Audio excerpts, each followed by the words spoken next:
But that just leads to a whole new problem. What does it actually mean to be Belgian? You see, this new nation had to basically invent an identity from scratch, and it did it with incredible speed and some really shocking contradictions. It's like the new nation immediately developed this split personality. On one hand, at home, it was an absolute marvel of the Industrial Revolution.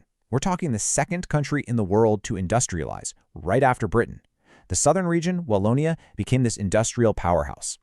But, and this is a huge but, on the other hand, a lot of that success was built on a foundation of absolutely brutal exploitation abroad, and it was personally run by its king. 8 million. Just let that number sink in for a second.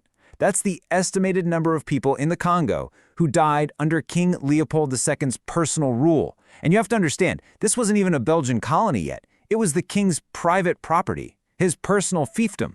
And his relentless quest for rubber and ivory created a regime of forced labor and terror. It was one of the worst humanitarian disasters of the era, without a doubt. And then, as if that brutal colonial chapter wasn't enough, it's immediately followed by the incredible trauma of World War I.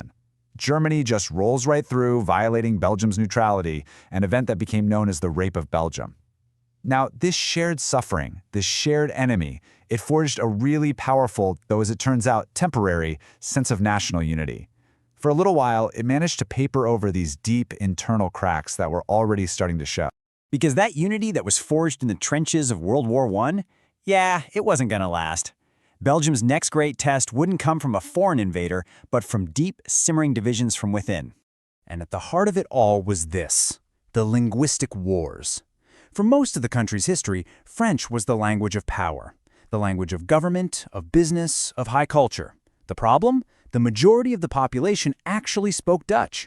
So, for decades, the Flemish population felt like second-class citizens in their own country, and that, as you can imagine, fueled a huge and powerful movement for change.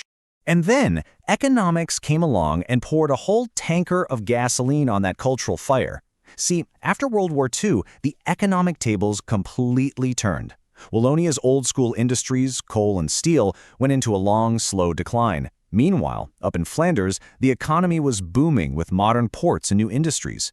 So now you have economic power shifting north to the Dutch speakers,